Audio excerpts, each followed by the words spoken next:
They may seem like great deals, but there is a high cost to fast fashion. Zara, accusée de faire travailler via ses sous-traitants des réfugiés syriens en Turquie et des enfants âgés de moins de 10 ans. Bonjour Antoine Gignot. 15 tonnes de vêtements de la célèbre marque danoise H&M partiraient chaque année en fumée. C'est ce que révèle une enquête. The term fast fashion has become a byword for kind of dodgy practices. Aucun scandale n'atteint la mode jetable. Inexorablement, les géants de la fast fashion amassent des fortunes. Comme Pretty Little Thing, la nouvelle griffe à succès auprès des millennials. 400 millions d'euros de chiffre d'affaires avec des robes à 15 €. Où est l'astuce? Cette robe coûte 15 €. Comment vous fabriquez cette robe pour 15 €? Eh bien, je ne répondrai pas à cette question. Pourquoi? J'ai pas envie. Mais c'est votre robe, comment faites-vous? Je ne répondrai pas à cette question. Ah, c'est fini?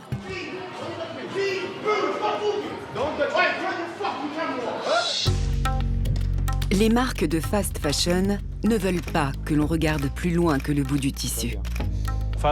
La fast fashion, c'est plus d'économie informelle, plus de précarité. De la naissance d'une robe dans un tourbillon frénétique. De la commande à la livraison, tout compris, ça prend 12 jours. À sa fabrication dans des ateliers de misère en plein cœur de l'Angleterre. I will be paid how much? After 2 weeks, 3 pounds per hour. Aux ravages causés par la production massive. Ils voulaient cacher les maladies créées par la pollution. Ils sont tous handicapés. Elle a seulement 26 ans. Tirer le fil de ces petites robes au prix si attractif, c'est exposer la face cachée de la mode à bas prix.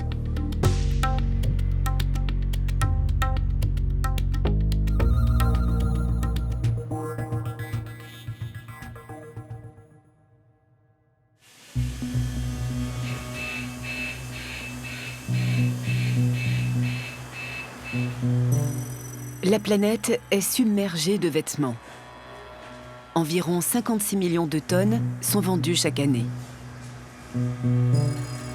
En Europe, depuis l'an 2000, la quantité achetée a pratiquement doublé.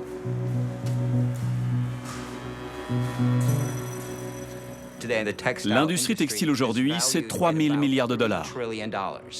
Elle augmente de manière exponentielle. Selon certains, elle a quintuplé de volume. C'est complètement dingue. On estime que d'ici 2030, l'industrie va encore grossir de 60%. Au milieu du siècle dernier, l'habillement représentait le tiers du budget des ménages. Aujourd'hui, c'est à peine 5%. Les coûts de production ont chuté et grâce à la fast fashion, la mode jetable, on peut renouveler constamment sa garde-robe. Aujourd'hui, la fast fashion définit tout le secteur textile parce que c'est elle qui rapporte le plus d'argent. La fast fashion, c'est le commerce de vêtements très bon marché qu'on renouvelle très rapidement. Il n'est pas rare qu'un consommateur ne porte jamais un vêtement qu'il a acheté. Vous le portez une fois ou deux, voire jamais. S'il n'y avait pas cette pollution extrême qui détruit les écosystèmes et les nappes phréatiques, s'il n'y avait pas cette production hautement toxique qui répond à une consommation effrénée, nous n'aurions pas besoin d'en parler.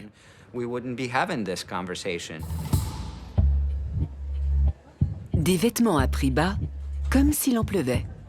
Et un désastre pour l'environnement. À l'origine de la mode jetable, une petite marque espagnole devenue un colosse. Zara possède plus de 2000 magasins dans près de 100 pays. Zara, c'est 65 000 nouveaux produits chaque année. Pour avoir un ordre de grandeur, normalement, dans l'industrie textile qui n'est pas fast fashion, on est plutôt à 5 000. Donc on est à plus de 10 fois plus de produits chaque année. 65 000 nouveaux modèles par an. Si on divise par 365, on est à 200 modèles par jour. Tous les mois, ils renouvellent les 3/4 de leur assortiment. La concurrence, on estime que ce taux de rotation, il est plutôt au bout de 4-5 mois, en fait. Zara appartient à un groupe espagnol, Inditex, le numéro 1 mondial de la confection textile, qui pèse 26 milliards d'euros.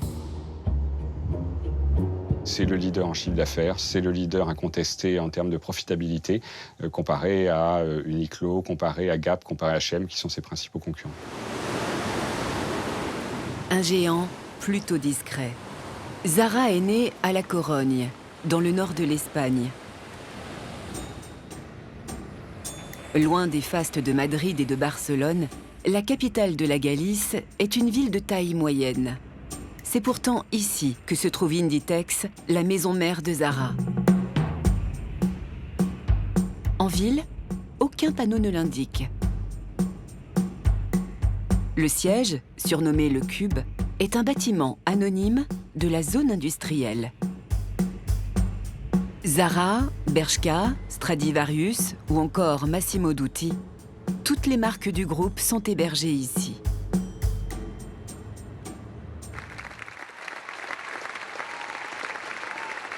Au Cube, en ce jour du printemps 2016, Amancio Ortega fête ses 80 ans. Le fondateur de Zara règne sur un empire de 7500 boutiques et 170 000 employés, qui génère près de 3 milliards d'euros de bénéfices annuels.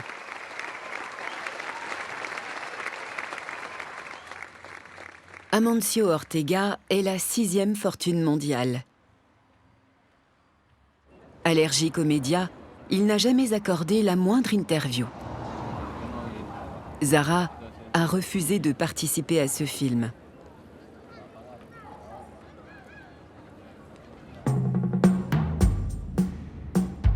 Javier Caramello est le témoin privilégié des jeunes années d'Amancio Ortega. Il fut l'un de ses premiers associés, avant de fonder sa propre marque.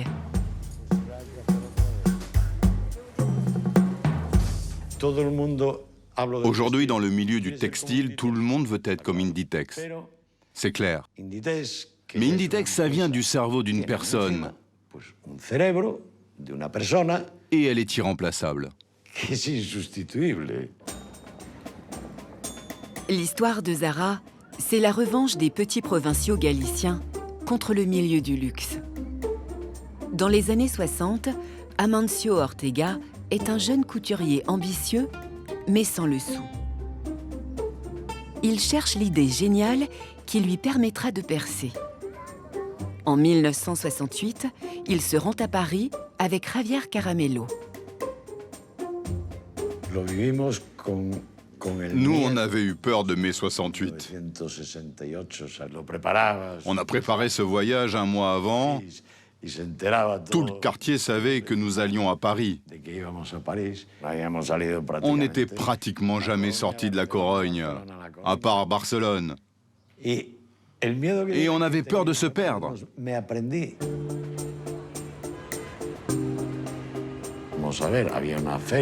À Paris, il y avait un salon de lingerie et de corsetterie très important à la porte de Versailles. Et on s'est dit, pourquoi ne pas aller voir ça? C'était magnifique. À Paris. On était bouche bée, c'était impressionnant. Mais on ne rêvait pas encore à ce qu'allait devenir le groupe Inditex. Le voyage à Paris agit comme un déclic. Plutôt que de créer des modèles originaux, Amancio Ortega va s'inspirer de ce qui marche déjà. Dans un ancien garage, il ouvre son premier atelier. Ortega a commencé par fabriquer des robes. Nous n'avions plus peur. Nous nous sommes dit que nous allions regarder ce qui se faisait dans le monde entier pour fabriquer un produit qui corresponde vraiment à ce que les gens veulent. Ce qui fait rêver la clientèle, c'est le luxe. Le premier succès d'Amancio Ortega s'inspire d'un modèle haut de gamme vendu bien moins cher. La mission que Zara s'est donnée, c'est de, comme ils le disent, démocratiser en fait l'accès à la mode, d'être ceux qui vont décliner les marques de luxe à destination du grand public, pour leur donner l'impression qu'ils peuvent faire partie en fait de cette mode qui est assez élitiste en fait à la base et à des prix abordables. C'est là qu'est véritablement le cœur de ce que Zara essaye de faire. Pour être plus rapide que la concurrence, Zara met en place un système unique. La marque possède pratiquement toute la chaîne de production, des usines aux boutiques. Elle peut alors imposer son rythme frénétique. Ortega a créé un système très strict qui consiste à ne pas perdre de temps, à simplifier au maximum. Zara peut mettre 4 semaines entre le moment où ils vont décider qu'un nouveau modèle doit être mis sur le marché et le moment où il va arriver en magasin. Chez les concurrents, on est en mois et on est plutôt à 5, 6 mois, 8 mois. Quand il a installé les magasins, il a cherché les meilleurs endroits au monde. À Paris, la première boutique, c'était à Opéra. Son bon sens lui a dit « Même si je suis bon marché, je vendrai bien plus au cœur des grandes villes que dans les petites villes. » Du bon sens, mais surtout des idées marketing de génie qui vont révolutionner le monde de la mode. Zara a vraiment pris l'inverse de la logique classique de l'industrie. Je préfère que le consommateur ait l'impression de manquer. C'est ce qui va faire qu'il va revenir chez moi parce qu'il va y avoir sans cesse des nouveautés. Toutes les semaines, il y a des choses à découvrir. Il y a une telle rapidité et une telle démultiplication des modèles, ça va inciter le consommateur à revenir. Ils vont réussir à créer un sentiment de rareté auprès des consommateurs et des consommatrices. C'est ce qui fait qu'il revient 17 fois chez eux, alors qu'à la concurrence, un consommateur, une consommatrice classique revient 3-4 fois dans l'année. Grâce à sa chaîne de production, la marque peut vendre à bas coût. C'est le pari de la fast fashion. Attirer la clientèle avec des prix peu élevés pour éviter le remords de l'acheteur. Le remords de l'acheteur, c'est quand on achète un produit luxueux de marque qu'on désire vraiment. Mais en rentrant chez soi, on regarde son compte en banque et on décide de ramener l'article en magasin. Donc pendant longtemps, les taux de retour étaient alors assez élevés. Les vendeurs se sont dit, tiens, et s'il n'y avait plus besoin de ramener les habits? Si tout était tellement bon marché qu'il n'y aurait plus de remords de l'acheteur. Pour une marque, vendre à bas prix permet d'avoir plus de clients plus facilement. Vendre à des prix plus élevés revient plus cher. Il faut construire une image de marque, un prestige qui justifie ces prix élevés, ce qui est très onéreux.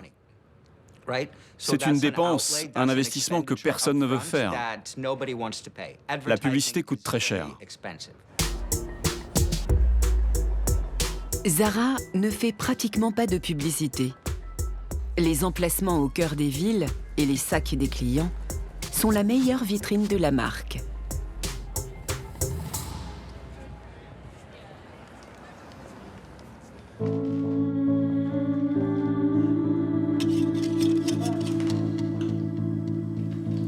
La fast fashion a changé notre rapport aux vêtements.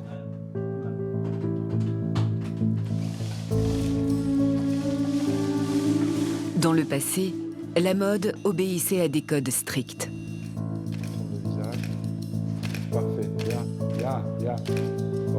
Pouvoir bien s'habiller était un privilège de classe. D'un simple coup d'œil, on pouvait distinguer le riche du pauvre. C'était le temps de la dictature de la mode. La mode, elle existe depuis la fin du Moyen-Âge, mais la mode, elle ne concernait que les élites. Donc c'était un tout petit monde qui était dans le monde de la mode et de la séduction du paraître. Aujourd'hui, la mode, elle touche absolument tout le monde. Très bien. Avec la fast fashion, tout le monde aujourd'hui peut être à la mode. Ça, c'est extrêmement nouveau.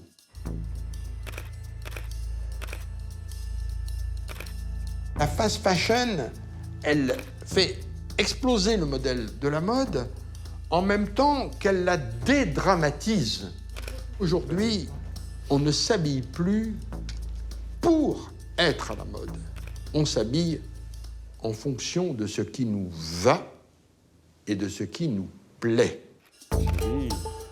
Le vêtement, c'est ce qui nous représente.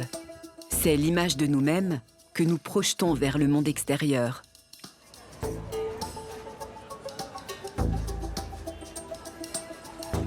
Grâce à ses prix bas, la fast fashion permet d'améliorer l'image de soi.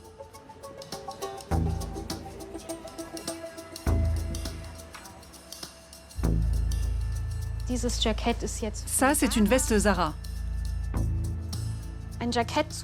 Quand on porte une veste comme celle-ci, on veut souligner qu'on travaille dans un bureau ou dans la vente, qu'on est bien habillé comme une professionnelle et qu'on gagne sa vie.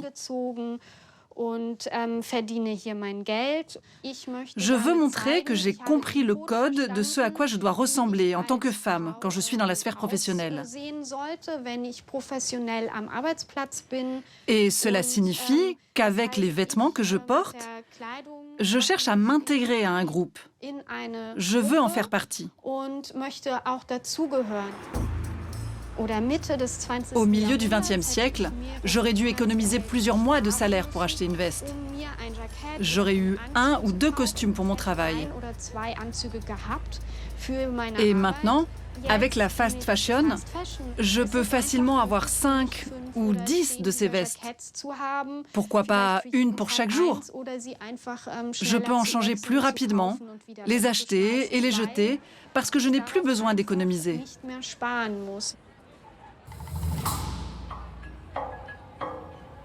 Prétendre qu'on en a les moyens. Zara, la marque emblématique de la fast fashion, a montré la voie. La mode jetable, c'est la copie du luxe à bas prix. Zara ou H&M n'ont pas de produits iconiques. Les marques s'inspirent de modèles déjà existants qu'elles reproduisent le plus vite possible.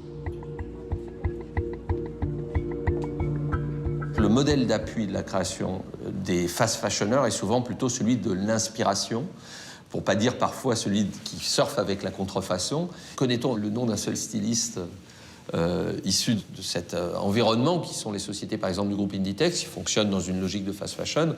La réponse est non. On ne peut pas dire qu'on copie. On transforme tout. Et voilà. Quelle copie? Ce qu'on copie, c'est un mode de vie. Le besoin des gens. Dessiner pour la fast fashion, c'est produire à la chaîne. Au Cube, le siège de Zara, travaille une armée de 700 dessinateurs venus de toute l'Europe. Une armée tenue au silence. À leur arrivée, tous signent une clause de confidentialité.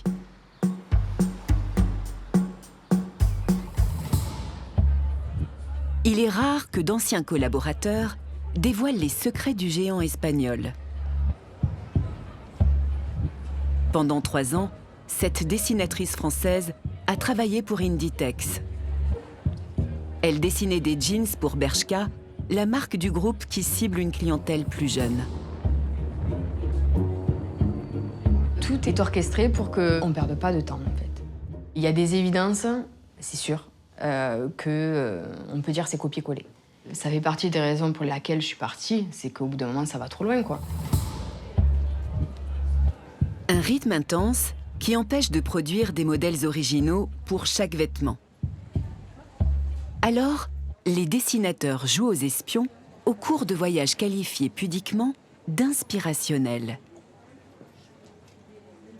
Tous les designers voyagent pour s'inspirer. Donc on fait un shopping, donc on avait toutes nos boutiques à voir, donc soit des marques très haut de gamme, soit très conceptuelles, pour vraiment avoir les dernières tendances. On achetait des pièces qui nous semblaient indispensables en termes de forme ou en termes de tissu, et après les couleurs. Ou alors après, si on avait le Graal, on pouvait trouver le vêtement qui avait les 3. Quoi. Et essayer de le reproduire. Essayer de le reproduire. Les designers achètent les vêtements pour les adapter en version low cost, avec un cahier des charges bien précis. On avait des formations plusieurs fois par an sur la protection de l'image, pour bien mettre en lumière qu'il fallait faire attention. On va pas être photocopie, quoi. Et donc, il faut avoir au minimum 7 points de différence pour pas avoir de poursuite, quoi. Il faut créer des différences. C'est ça. C'est compliqué, hein. Il faut être réactif à la mode, mais il faut pas la copier. Donc, c'est trouver le juste milieu, quoi. De temps en temps, un petit créateur se rebelle et traîne le géant espagnol devant les tribunaux. Mais peu d'affaires vont jusqu'au bout.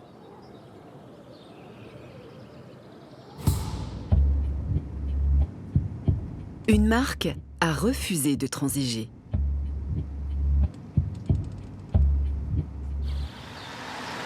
Comme son nom l'indique, Rains est une marque de vêtements de pluie. Cette entreprise danoise doit sa réussite à ses imperméables, vendus dans plus de 20 pays.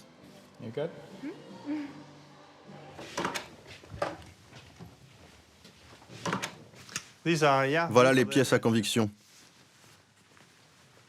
Daniel Brix, le fondateur, a dessiné le plus gros succès de la marque. Cet imperméable vert.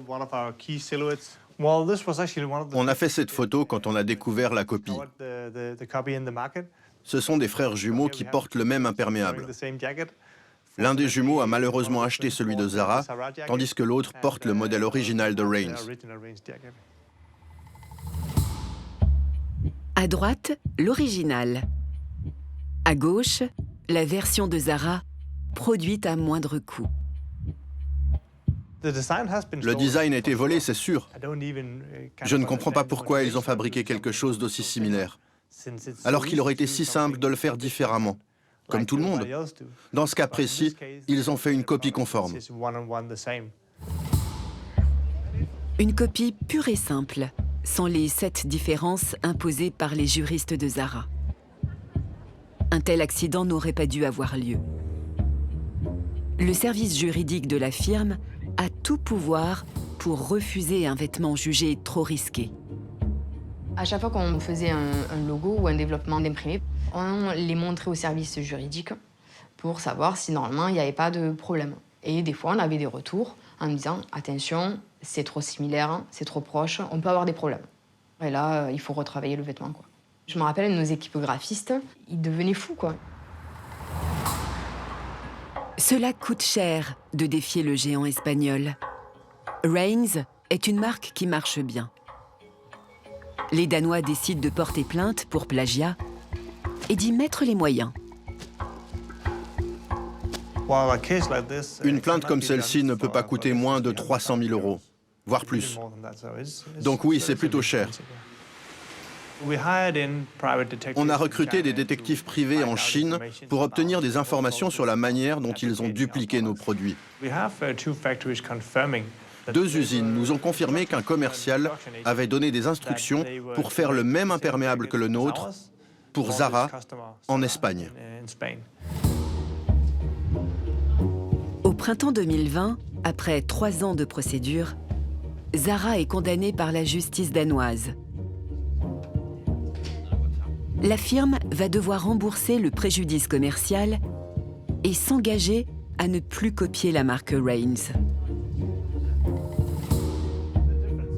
C'est pas propre à Inditex, c'est toute la mode qui est comme ça, quoi. Parce que c'est la demande. Parce que Zara a donné ce truc et parce que ça marche, parce que c'est rentable, parce que plein de choses, quoi.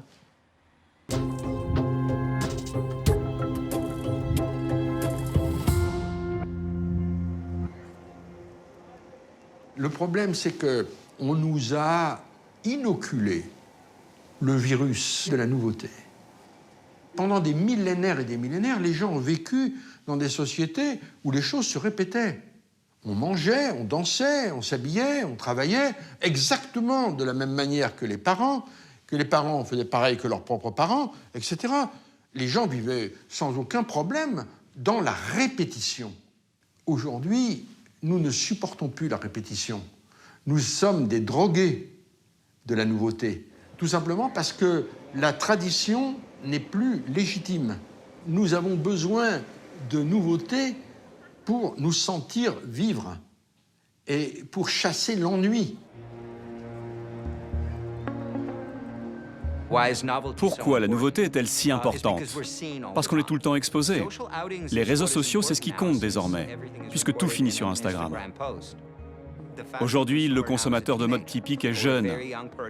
C'est un ado ou un étudiant. Il se sent constamment observé, jugé. Les utilisateurs des réseaux sociaux vous épient. Les posts Instagram ne s'effacent pas. Vous ne pouvez pas être vu plusieurs fois avec les mêmes tenues. Donc en général, les vêtements sont achetés pour une ou deux occasions. Une pulsion d'achat irrépressible provoquée par les marques qui savent comment solliciter des zones bien précises du cerveau.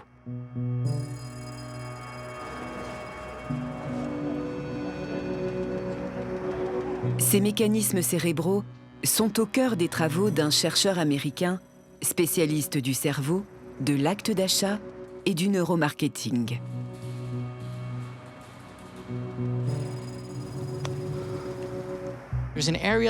Cette zone juste ici s'appelle le striatum ventral, avec le noyau accumbens.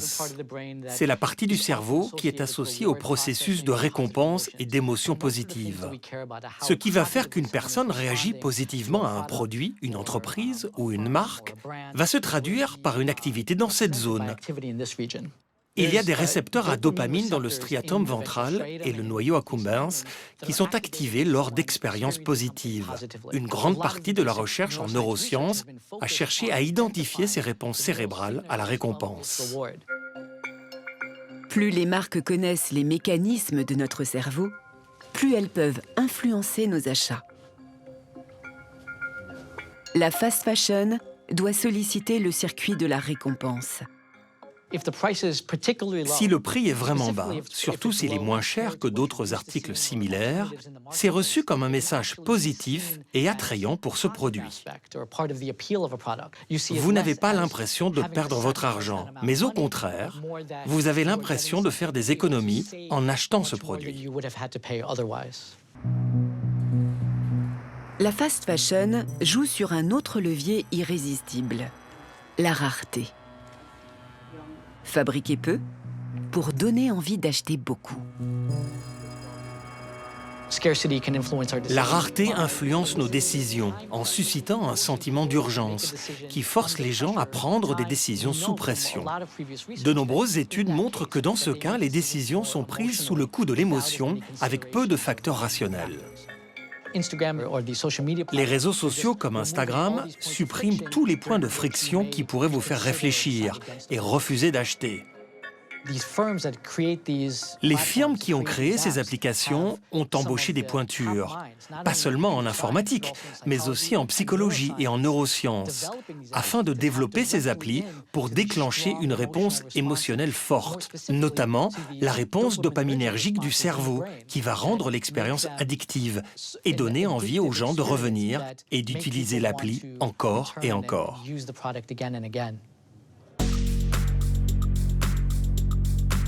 Nous passons entre 2 et 3 heures par jour devant notre téléphone. Un utilisateur sur 2 a une application de shopping.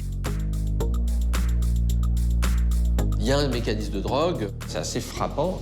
Les gens achètent des quantités, on dit mais vous les portez quand? Internet, c'est le nouveau centre commercial. La jeune génération achète sans arrêt, parce qu'elle est constamment en ligne et qu'elle n'arrête pas de cliquer. Votre carte bleue est enregistrée dans votre téléphone. Vous voyez un produit, vous cliquez et il est livré chez vous. On est dans la théorie des dealers et des consommateurs de drogue. Qui faut-il incriminer? Est-ce qu'il y a des consommateurs parce qu'il y a des dealers? Est-ce qu'il y a des dealers parce qu'il y a des consommateurs? On est dans ce mécanisme, mais pour l'instant, les dealers vont très bien. Une frénésie d'achat qui touche également les hommes. Et notamment les plus jeunes d'entre eux, aussi accros que les filles. Oui, ça m'a surpris. Eux diront le contraire. Mais les garçons sont tout aussi à la pointe de la mode et tout aussi actifs sur les réseaux. Ils sont plus dans la tendance sport, loisirs. Pour l'industrie textile, leurs dépenses sont aussi importantes que celles des femmes.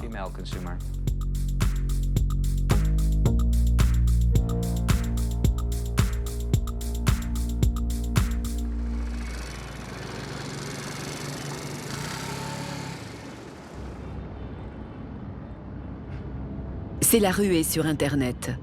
Fini les essayages en magasin. Avec la vente en ligne, le client commande, se fait livrer et renvoie le vêtement s'il ne lui convient pas. C'est simple et surtout ça ne coûte rien.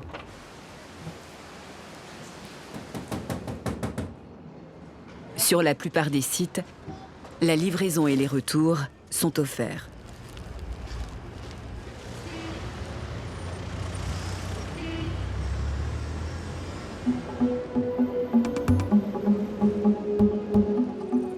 La demande explose et les grandes villes suffoquent.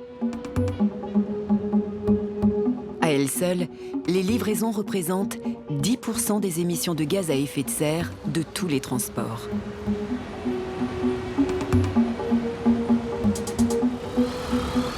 La livraison offerte n'est pas un cadeau pour la planète. La mode en ligne, c'est un tiers des livraisons. La livraison n'est jamais gratuite et ce terme de livraison gratuite nous énerve parce que du coup dans l'esprit des gens, ils ont un petit peu l'impression qu'à partir du moment où ils ont acheté leurs vêtements, lorsque vous voulez, sur Internet, il va se téléporter et arriver comme par magie en bas de chez eux un beau jour. Ça nous fait disparaître de l'équation totalement. Quand vous commandez 4 fois le même produit mais de tailles différentes, ça a un impact écologique. Ce qui est le plus polluant, c'est la livraison en 24 heures. Le véhicule qui va être livré va être quasiment dédié à cette livraison. Donc le coût, en termes de pollution, est plus important.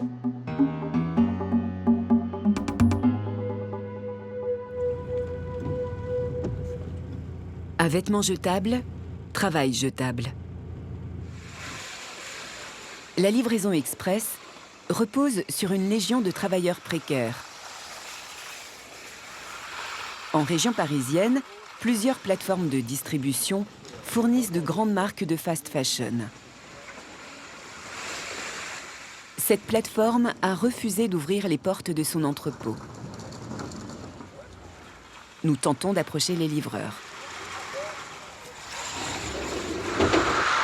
T'es chargé à bloc. Ouais. T'as combien de colis là? 40. C'est que des fringues? Ouais, c'est que des fringues. Zara et H&M.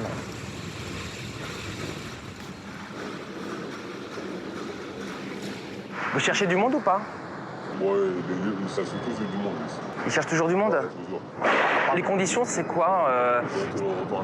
Auto-entrepreneur, il faut venir ici avec sa voiture tous les jours? Ouais. La voiture, elle n'est pas fournie? Avec notre véhicule personnel. C'est combien la journée à peu près? Ça dépend, franchement ça dépend. T'es payé au colis? Non, à la tournée.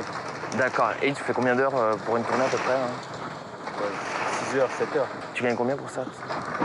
C'est 78 €. 78 €. Et si jamais ça dure plus longtemps, t'as une indemnité, non? Ouais, non.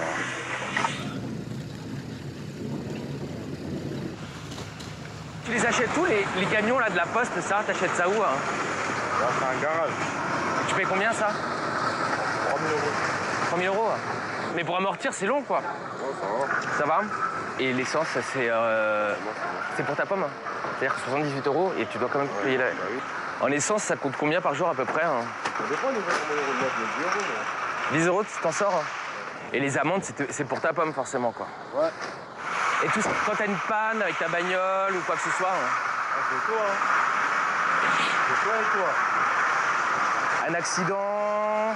T'es assuré normalement, c'est Ouais, bien sûr, mais après tu peux pas bosser, quoi. Ouais, t'es entrepreneur, travailler à ton compte.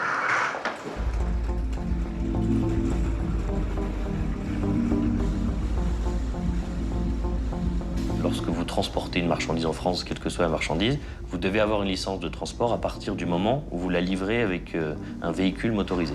Ces auto-entrepreneurs-là, ils n'ont absolument pas de licence pour livrer. Donc ils sont dans l'illégalité. Il faut une autorisation ou un truc comme ça, une licence pour faire livreur?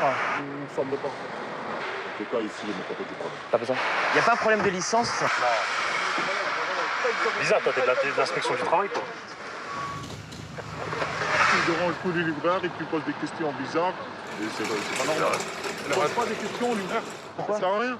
Ils savent rien du tout, les livreurs. Ils savent rien du tout.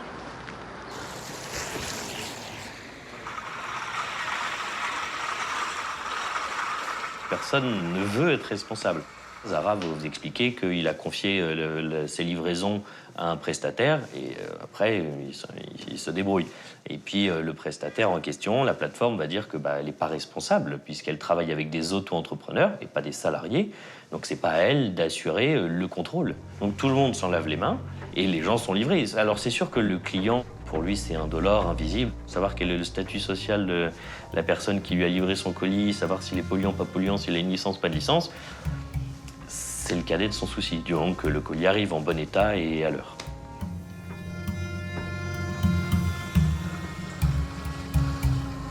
Au printemps 2020, en pleine pandémie de Covid-19, le groupe Inditex annonce la fermeture de 1200 boutiques dans le monde. La maison mère de Zara souhaite encore renforcer la vente en ligne.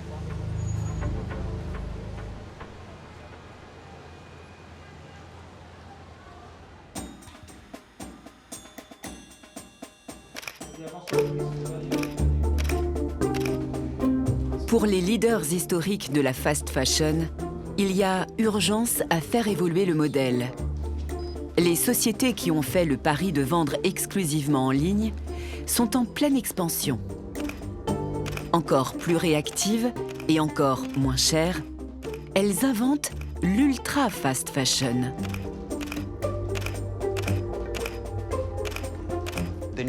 Les nouvelles marques d'ultra fast fashion comme Boohoo, Pretty Little Thing, Missguided s'adressent exclusivement aux jeunes. Ils vendent encore plus et pour encore moins cher que les marques de fast fashion. Pour une robe à 17 € chez H&M, vous en avez une à 5 € chez Missguided. Tout est à 5 €. Le nom de Boohoo est peu connu du grand public.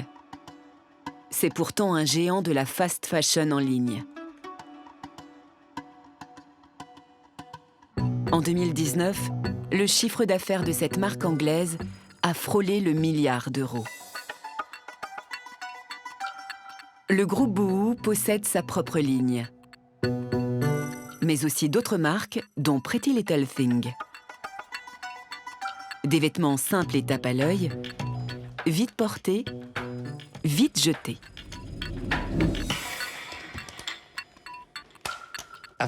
Faire cette robe, c'est la mettre dans la machine à coudre et faire bzzn, bzzn.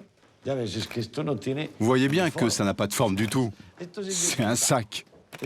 Qu'est-ce que vous voulez que je vous dise? C'est comme ça. C'est ça que veut le public. Le public réclame, exige des produits moins chers, moins chers. Sur le site de Boohoo, cette robe est vendue 9 €.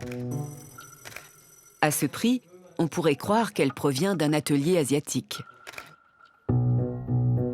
Pourtant, ce vêtement a été fabriqué en Europe, au Royaume-Uni. À Leicester, une ville ouvrière de 300 000 habitants au centre du pays. Jusqu'aux années 70, Leicester était la capitale de la bonnetterie anglaise et exportait ses produits textiles dans le monde entier. De grosses usines employaient des milliers d'ouvrières.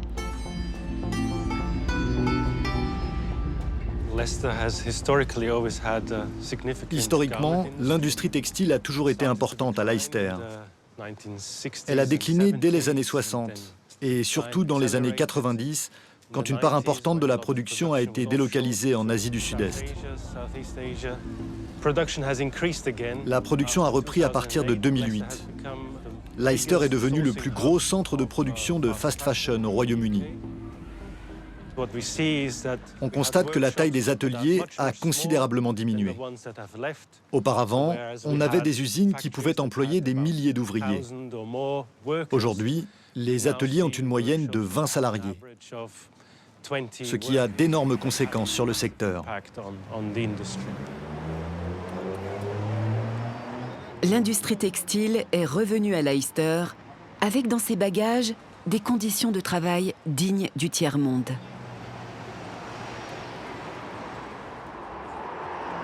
Le quartier des ateliers est un monde fermé, où les caméras ne sont pas les bienvenues.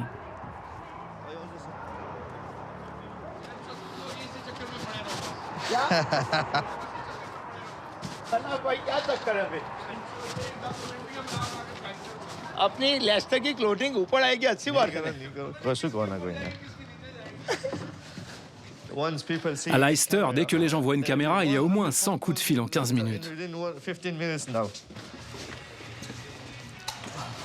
L'homme qui nous permet de filmer s'appelle Saïd Khilji. Originaire du Pakistan, c'est l'un des entrepreneurs les plus importants de la ville. Ici, c'est notre atelier de confection.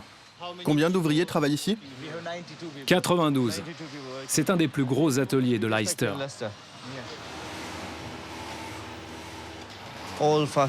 Toute la fast fashion se fournit à Leicester. À Leicester, on produit comme nulle part ailleurs au Royaume-Uni ou même en Europe. Leicester peut livrer n'importe quel vêtement en un temps record.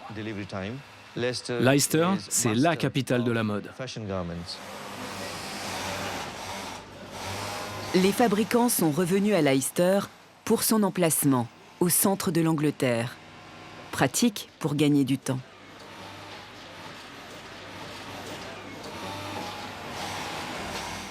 Le temps, c'est l'obsession de Saïd Khilji.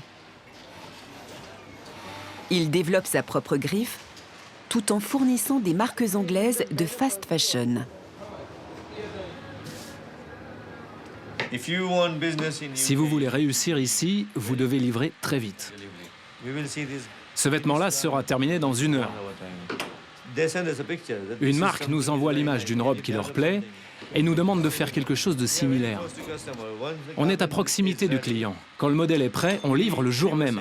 On est les plus rapides. Par exemple, pour faire le même échantillon en Chine, il faut envoyer l'image au fournisseur chinois. Même s'ils font le vêtement en 1 journée, il faut ensuite qu'ils l'expédient. La poste, ça prend 4 ou 5 jours. Quand ils l'ont reçu, ils donnent leur avis le lendemain et en cas de modification, il faut renvoyer le modèle. Ça va prendre encore 10 jours. Ils auront perdu 2 semaines juste pour l'échantillon. 2 heures à peine après avoir reçu la demande, l'échantillon de la robe est prêt pour l'essayage.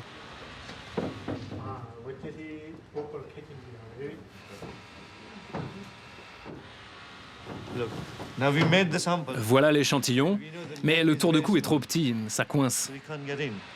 Alors on va modifier ça tout de suite. Une fois que c'est fait, quand l'échantillon est parfait, on peut l'envoyer au client.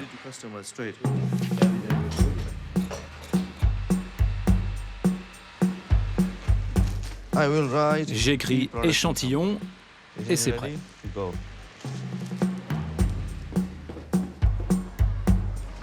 Je vous ai posté le modèle. Dès que vous le recevez lundi, donnez-nous votre feu vert avant midi. Voilà, le modèle est parti, en express. Dès qu'on a leur accord, on lance la production.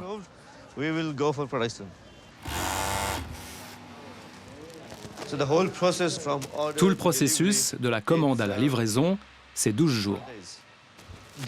C'est l'atout maître de Leicester, de notre industrie. Offrir des services très rapides, des livraisons express. Le tissu ici, on en a toujours en stock. Alors si le client a un besoin urgent, on peut y répondre en 2 semaines. Donc chaque jour compte? Chaque heure compte. Alors une journée... Ici, on compte en heures ou en minutes, pas en jours.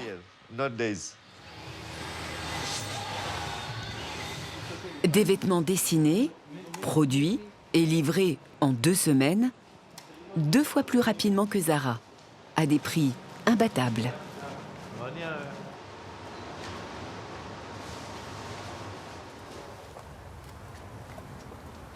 Mais cette efficacité se paye au prix fort. Le quartier des ateliers est devenu une zone de non-droit en plein cœur de l'Angleterre, avec son système opaque de sous-traitance en cascade.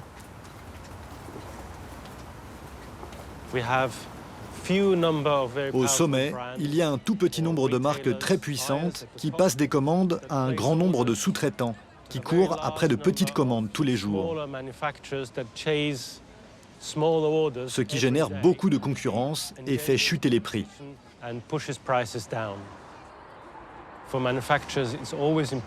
Les sous-traitants sont obligés de prendre toutes les commandes possibles, même s'ils n'ont pas la capacité d'y répondre. Et c'est là le problème. Parce qu'ils vont devoir sous-traiter le travail à un deuxième atelier, voire à un troisième, où les conditions de travail seront pires que dans le premier atelier.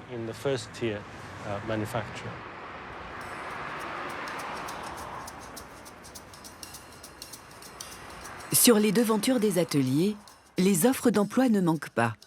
Brodeur, couturier ou coupeur, ici, c'est l'embauche express. Tania est journaliste. Équipée d'une caméra cachée, elle va nous ouvrir les portes des ateliers de Leicester.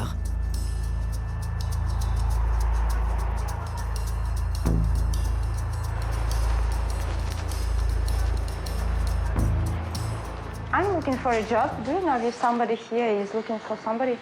I learn very quickly, so I'm looking for a little job. I don't know, packaging, sewing. How many time here? In Great Britain? Yeah. Only for some weeks. So do you know somebody who is looking for some workers? You know, it's Thai. 1 week, yeah? It's good work, no problem. Okay. Okay. But this one you raise is cash, no transfer money. You know any problem? And you no problem, no. Come. Like this one, keep. Okay. Les fenêtres sont obstruées. Le local, en plein hiver, n'est pas chauffé. D'office, le patron impose une période d'essai, non rémunérée. You can just 1-2 weeks is try. It's a learning, ladies. After 2 weeks, 3 pounds. 3 pounds per hour. Yeah. 3 € de l'heure. C'est illégal.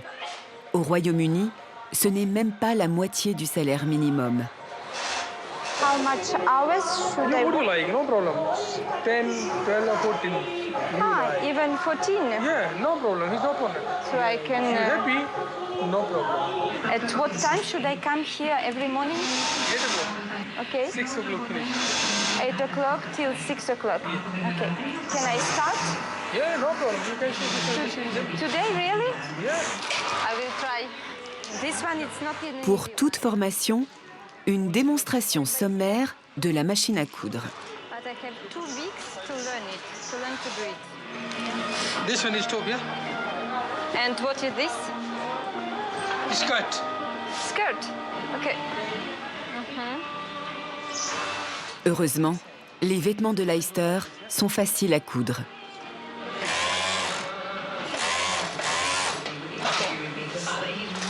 That's all? Easy. Arrivée depuis quelques heures, Tania, couturière novice, fabrique des jupes, gratuitement.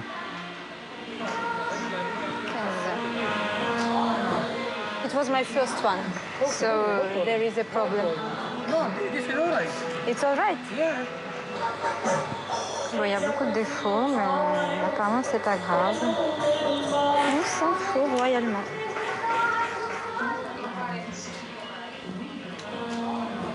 Ces jupes seront vendues en ligne par une des marques les plus importantes de la fast fashion. Pretty little things. Pretty little things.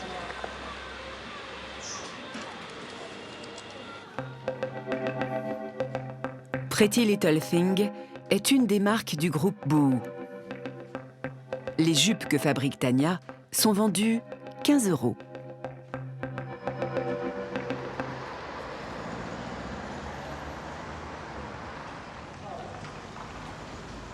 À Leicester, la moitié de la population est d'origine étrangère. Une main-d'œuvre peu éduquée, précaire et fragile. Hello. Morning. Do you speak English?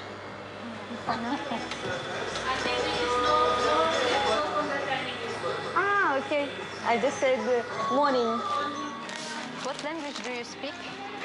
Dans les ateliers de confection, on ne sait jamais quand finit la journée.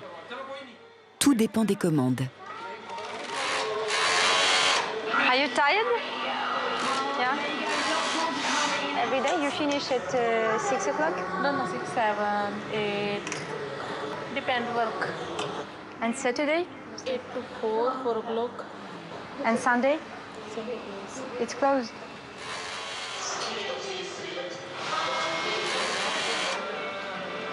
Il est à peine 13 heures quand, soudain, le travail s'arrête. Sorry? Finish. Today for all the day? Yes. Why? No, this document sample no copy. Ah, so it's finished today? All. Everybody? Yes. Pas de commande. Les ouvrières payées à l'heure sont renvoyées chez elles, sans compensation.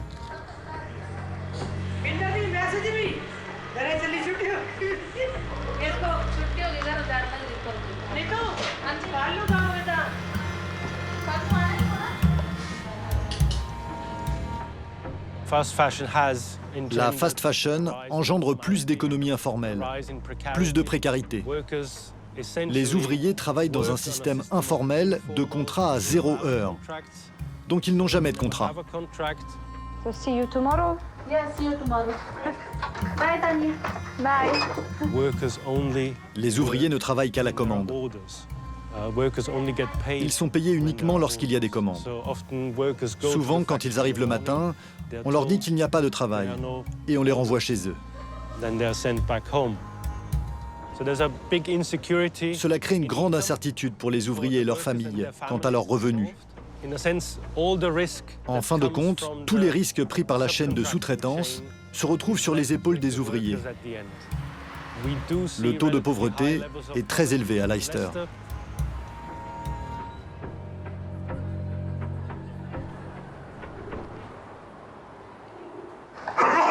Hello. How are you? But no work. There is no work for today? No. Really? Yeah, And why? I send a message.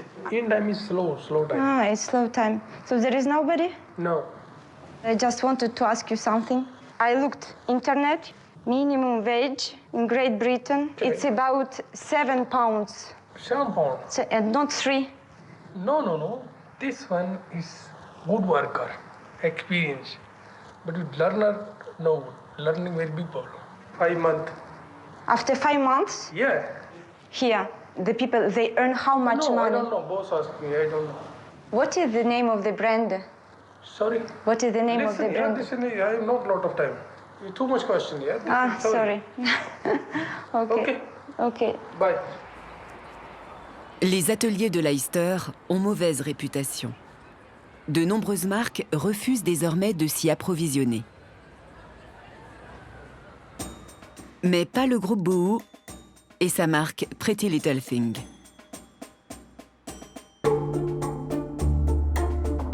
Une marque en plein essor. En 2019, ses ventes ont doublé, avec un chiffre d'affaires de près de 400 millions d'euros. De quoi partir à la conquête de l'Amérique, en s'offrant les services de Jennifer Lopez. You already know who it is, and I'm doing my thing in Pretty Little Thing.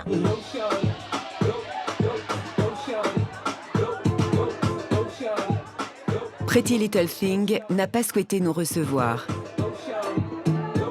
Nous nous invitons à l'ouverture du showroom parisien de la marque pour rencontrer son PDG.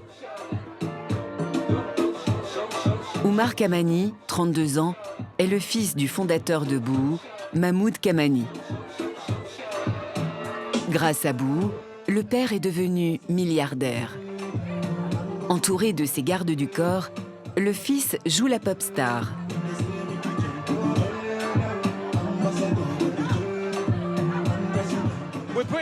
Avec Pretty Little Thing, on veut être plus qu'un simple site web. On veut être un style de vie. On veut donner de bonnes valeurs à nos clients. Si vous avez une fille, on pense que Pretty Little Thing est une source d'inspiration positive pour les filles. J'ai avec moi une robe à 15 €.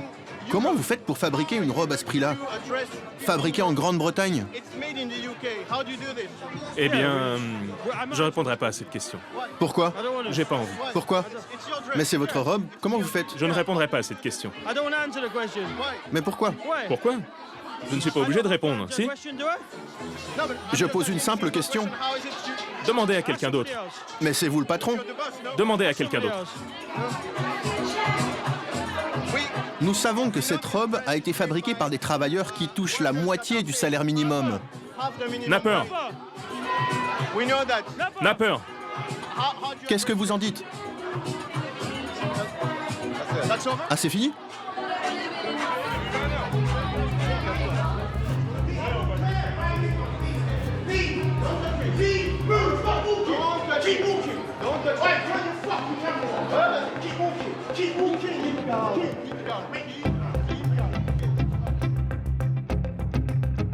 Après cette première rencontre mouvementée, la marque nous écrit.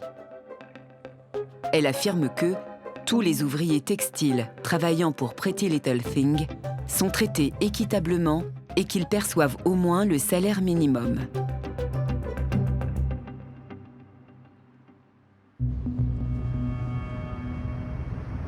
Boohoo was accused of using sweatshop factories in Leicester over the weekend. It emerged a hedge fund. Juillet 2020, en pleine pandémie de Covid-19, Leicester fait la une de la presse anglaise. Poor working conditions in garment factories have contributed to the spread of coronavirus in the English city of Leicester. Tonight they're investigating claims of modern slavery in this city.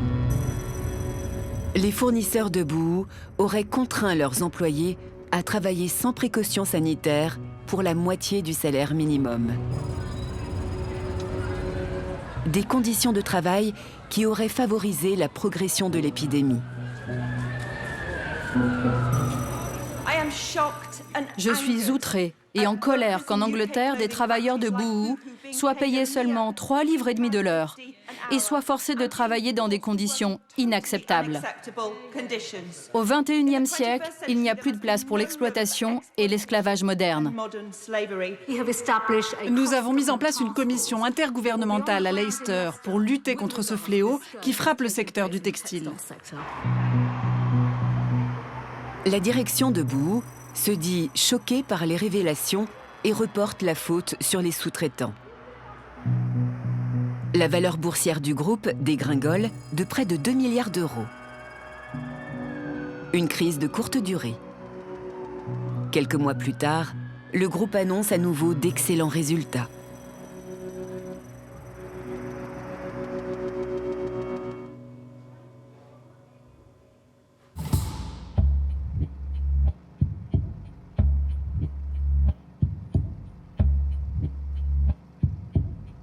Produire des vêtements à bas prix a un coût environnemental très élevé. Le textile serait la deuxième industrie la plus polluante au monde, après le pétrole.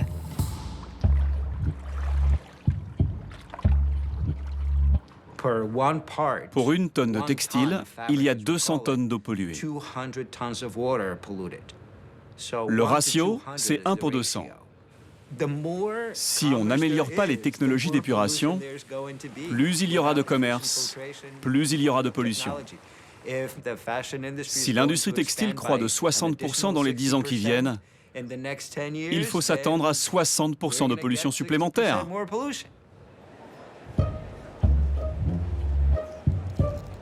Sous la pression de l'opinion publique, l'industrie textile veut changer de visage.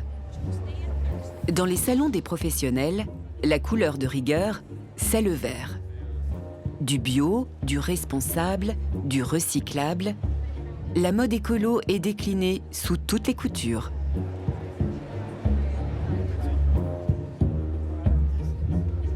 Un tissu symbolise ce virage, la viscose. La fast fashion raffole de cette soie artificielle très bon marché. Cette robe rouge de la marque Assos et le fourreau motif serpent de Bouhou sont composés à 95% de viscose. Fabriquée avec de la pulpe de bois, la viscose est vendue comme la fibre écolo par excellence. Les fabricants promettent qu'elle est bien moins gourmande en eau que le coton et qu'elle ne monopolise aucune zone cultivable. Alors ça, c'est le bois. Vous le transformez en pulpe, puis en fibre. Voilà de la viscose, la fibre de cellulose. Avec ça, on fait du fil et avec le fil, du tissu. Nous contrôlons la provenance du bois qui est certifié durable. Tout cela permet d'avoir un produit naturel. La viscose est un produit vert. La viscose est fabriquée par une poignée d'entreprises dans le monde. Parmi elles, le groupe Birla, un conglomérat indien qui pèse 40 milliards de dollars. Inditex, H&M, Assos, les plus grands noms s'approvisionnent chez Birla. We believe that the planet comes first. Our philosophy of forest to fashion ensures that while we La viscose, si l'on en croit Birla, c'est un bienfait. what's good for the planet is what's good for us. Seulement, pour parvenir à transformer du bois en tissu, il faut de nombreux produits chimiques. L'un des plus dangereux est un solvant hautement toxique, le disulfure de carbone, le CS2. Then the addition of a liquid called carbon bisulfide causes another chemical change.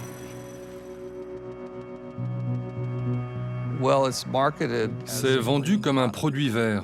Est-ce que c'est un mensonge? Oui, c'est un poison extrêmement intéressant. Le danger provient des émanations de CS2. Pour fabriquer la cellulose, qui donnera le fil de viscose, la pâte à bois est plongée dans un bain d'acide sulfurique, puis on ajoute le CS2. Quand la cellulose entre en contact avec l'acide sulfurique, le CS2 s'évapore. Malheureusement, l'évaporation a lieu dans l'atelier où les ouvriers travaillent, et ça se répand dans l'air. Les premières victimes recensées du CS2 sont des ouvriers français de l'industrie du caoutchouc. Le docteur Paul Blanc les a exhumés de revues médicales du 19e siècle. Ce médecin du travail américain est devenu l'historien attitré de la viscose. Dès 1850, il était évident que le disulfure de carbone était un produit extrêmement dangereux pour les ouvriers qui le manipulaient. Après des jours ou des semaines d'exposition au produit, les gens devenaient fous, ils devenaient cinglés. Au début du XXe siècle, toute l'Europe se lance dans la production de soie artificielle. Et partout où l'on fabrique de la viscose, le CS2 provoque les mêmes ravages. La proportion de gens atteints de symptômes neurologiques, d'excitabilité ou d'hallucination est sidérant. De 1 sur 10 à 1 tiers sont atteints. Ça n'a jamais été un secret, ce n'était pas caché. Mais il y a un phénomène d'amnésie cyclique. On découvre quelque chose et puis on l'oublie. Une amnésie sciemment entretenue par les industriels. Il existe très peu d'études médicales d'ensemble sur les effets du CS2.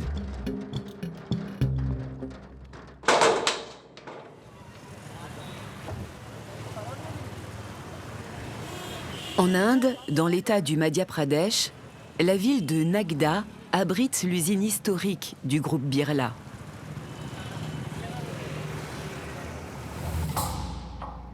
Fondée en 1956, c'est une ville dans la ville. 5000 ouvriers y travaillent, jour et nuit. Les journalistes n'y sont pas les bienvenus. J'ai travaillé au fourneau dans la production de CS2. Il faut vraiment fuir dès qu'on entre en contact avec le CS2. Il faut courir, prendre l'air. Sinon, on perd connaissance. C'est très dangereux. Il suffit qu'on s'approche une fois du CS2 pour ne pas pouvoir se débarrasser de l'odeur pendant 10 jours. Ça sent vraiment mauvais. L'odeur reste. Si tu passes 8 jours exposé au CS2, tes vêtements puent pendant 6 mois.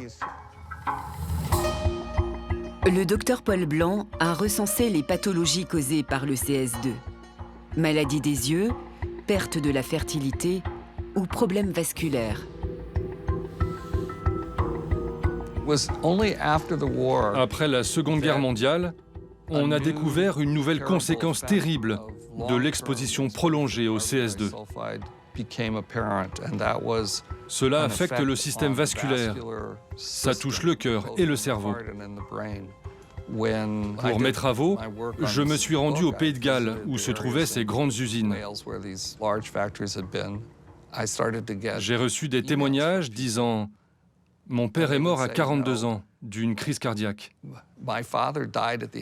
Il travaillait à l'usine et on n'a jamais touché un seul centime. »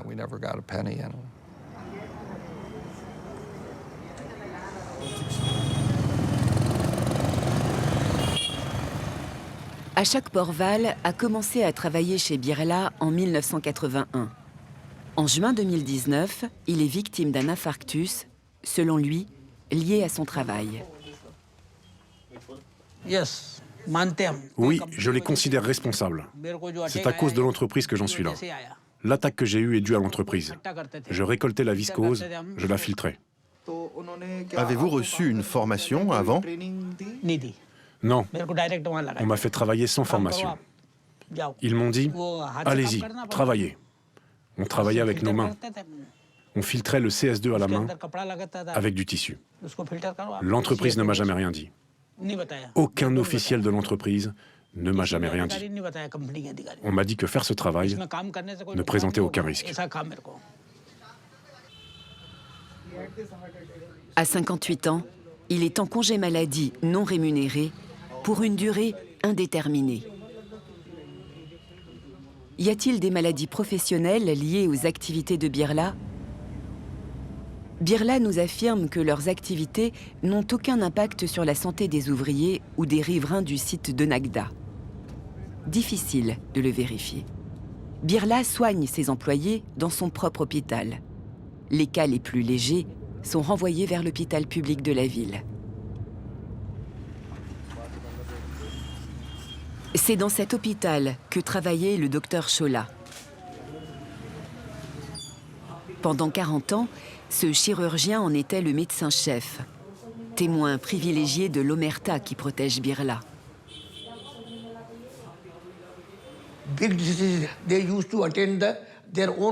Les cas graves sont traités dans leur propre hôpital.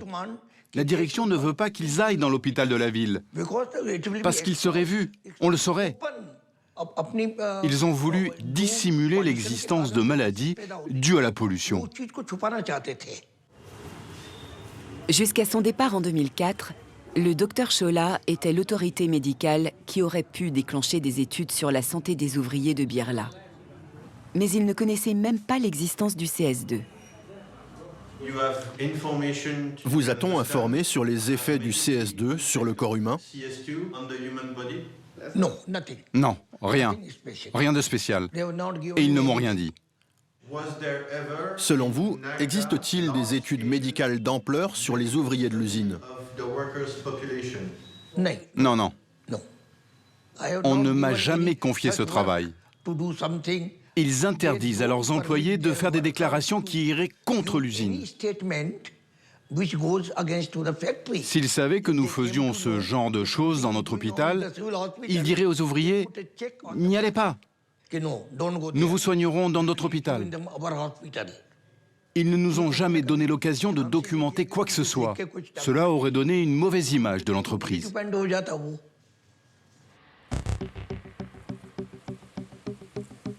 Changing Markets, une ONG environnementale européenne, enquête depuis 2017 sur la production de viscose. L'ONG a fait analyser des échantillons d'air prélevés autour de l'usine. Elle a trouvé des taux de CS2 125 fois supérieurs aux normes internationales. Birla conteste et affirme les respecter.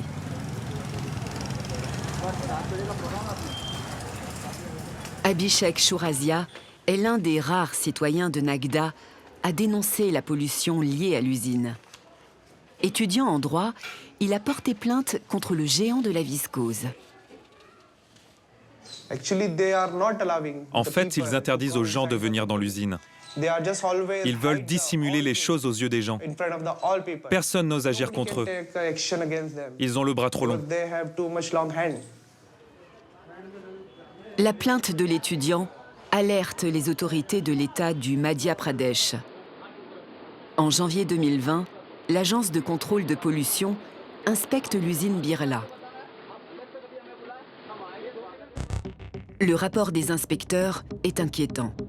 Sur le site, ils constatent l'odeur caractéristique du disulfure de carbone. La maintenance de l'atelier, qui produit le CS2, n'est pas jugée satisfaisante.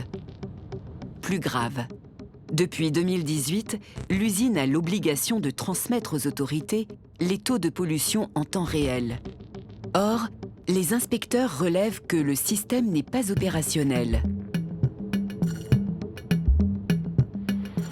Les autorités ordonnent à l'usine de prendre des mesures.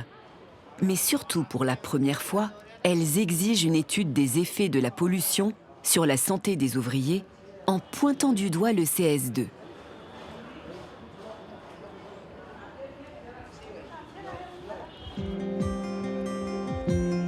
Birla affirme que les odeurs n'étaient pas liées au CS2. Le défaut de maintenance ne serait qu'un simple problème de nettoyage. Quant au système de transmission des taux de pollution, il serait aujourd'hui 100% opérationnel.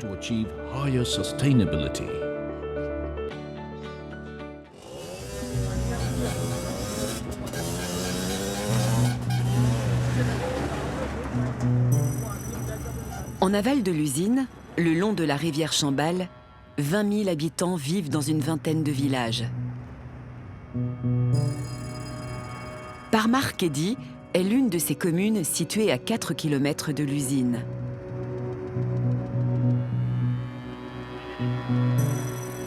Depuis des années, les villageois dénoncent les problèmes de santé qui se multiplient.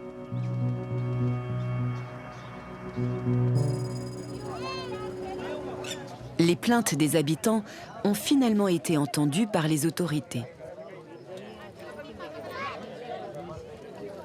Ce jour-là, pour la première fois, des médecins ont été dépêchés pour venir ausculter les habitants. Parmi les patients qui se bousculent, ce père venu avec ses 2 fils handicapés.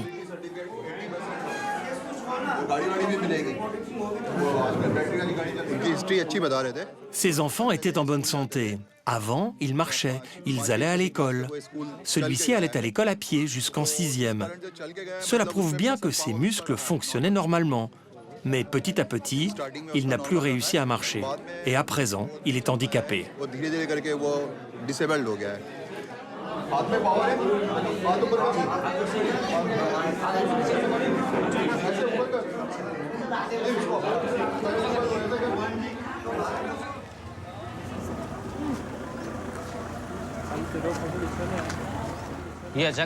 C'est arrivé d'un seul coup. Il marchait comme ma fille. Vous voyez la fille là-bas? Il marchait aussi bien qu'elle. Il allait à l'école, mais petit à petit, cela fait 2-3 ans. Nous aussi, nous sommes en train d'être touchés par la pollution de l'eau. On a creusé un puits, on va chercher de l'eau là-bas.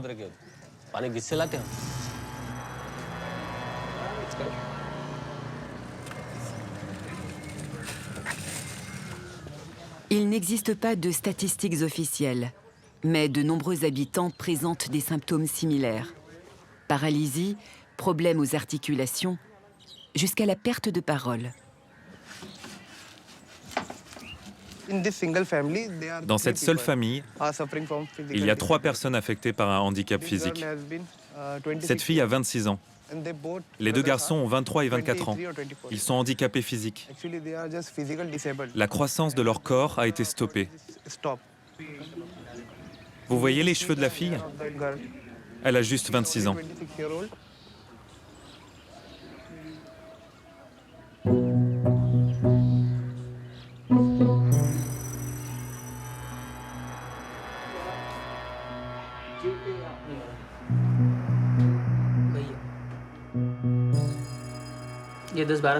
C'est ma sœur.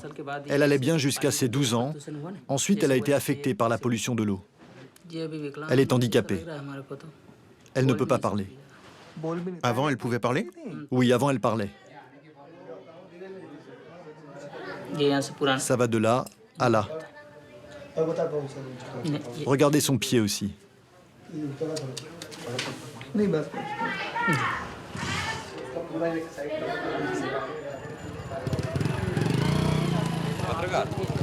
Lors de leur passage, les médecins de l'État comptabilisent 209 personnes atteintes de problèmes de santé, potentiellement dus à la pollution. Pour les habitants, le suspect numéro 1, c'est Birla. Ils accusent l'usine de s'être débarrassée de ses déchets dans la rivière pendant des décennies.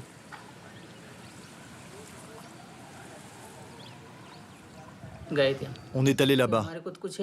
Ils nous ont dit qu'ils n'ont rien à voir avec son handicap, que ce n'est pas de leur faute. Ils ne nous ont jamais écoutés. Ils ne veulent pas nous aider.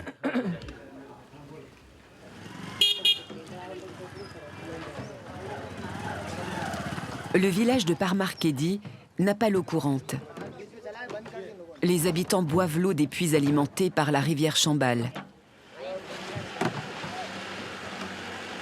En 2018, Birla s'engage à distribuer de l'eau potable.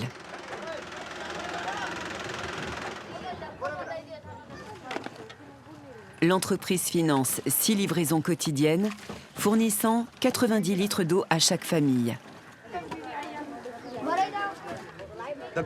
L'eau potable est fournie par l'entreprise.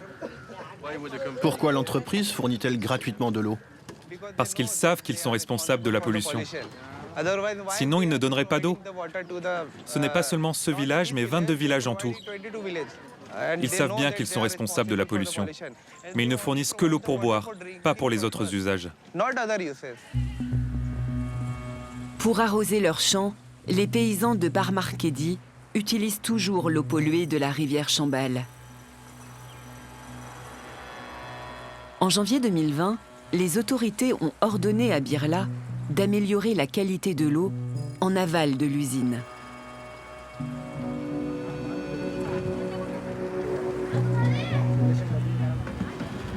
Le groupe Birla réfute toute responsabilité et affirme que la pollution de l'eau n'est pas liée à la production de viscose.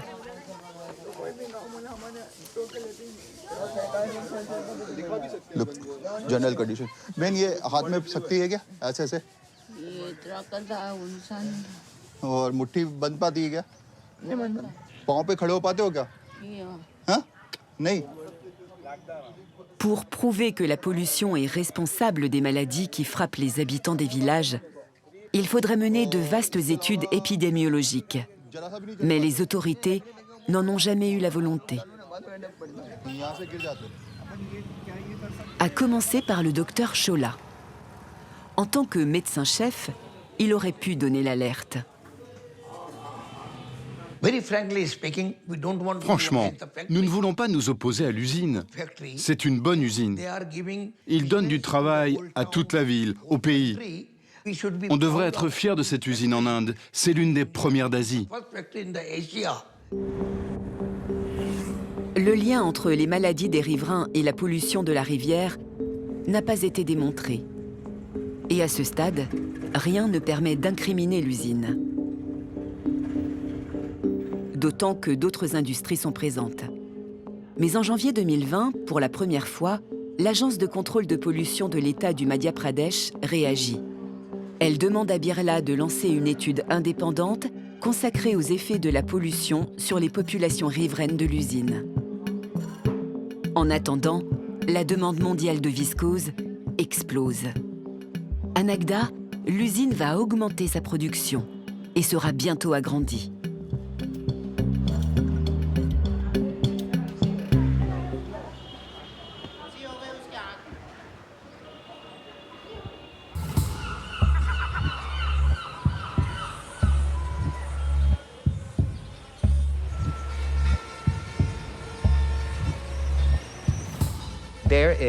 La mode durable, ça n'existe pas.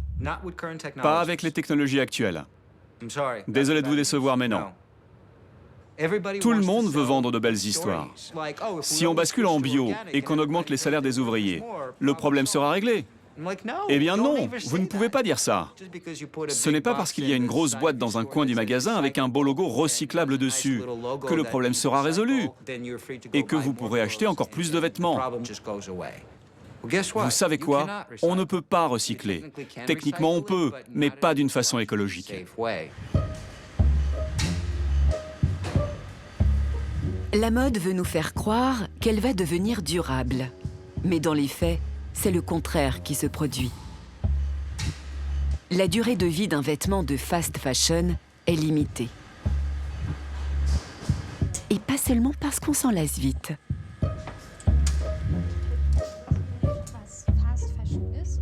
Ce vêtement n'a pratiquement pas été porté, mais on peut déjà voir ici des traces d'usure autour des hanches. Sur cette robe, on voit très clairement que les fibres sont devenues rugueuses en peu de temps. La conséquence est qu'elle a déjà l'air usée. Selon moi, il est impossible de vendre ces vêtements de fast fashion dans un magasin de seconde main. En Allemagne, les consommateurs veulent toujours faire des dons. Ils souhaitent que leurs vêtements profitent aux nécessiteux. Mais quels sont les nécessiteux en Allemagne qui ont besoin de ces vêtements? Là, franchement, on ne voit pas très bien.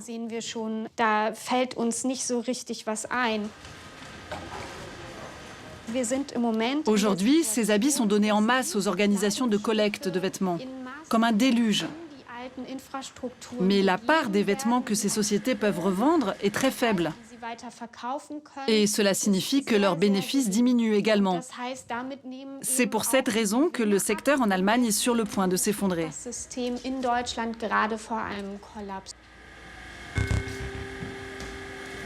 À peine 1% des vêtements peut être revalorisé.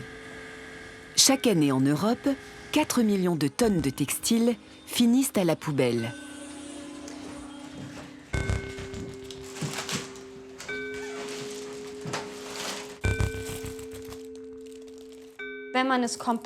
J'ai mis ce vêtement dans le compost pendant 6 mois. Ce vêtement, typique de fast fashion, contient des fibres mélangées. Et c'est un déchet très problématique. La partie qui était 100% coton est en train de disparaître complètement. Mais ces fils de polyester, qui sont les fibres chimiques, resteront sur Terre pendant des siècles. Et toutes ces tonnes que nous produisons chaque année, au bout d'un certain temps, finiront par se diffuser dans la Terre sous forme de microplastiques.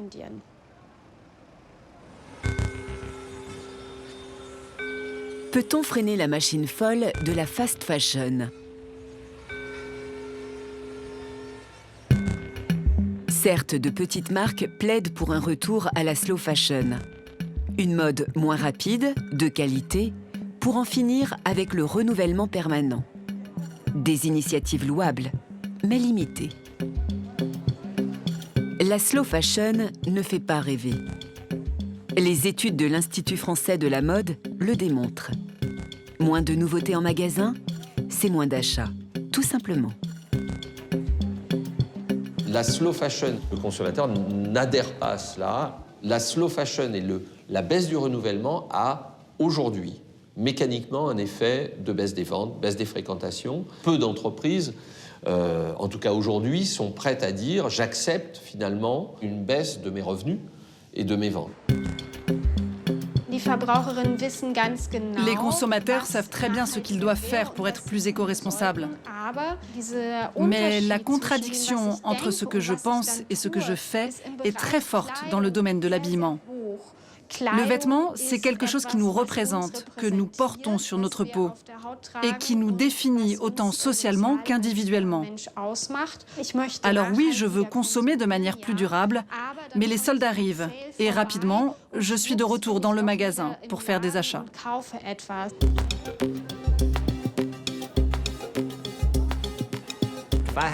Si je gagnais $1 à chaque fois qu'on me demande qu'est-ce que je dois acheter, je réponds rien.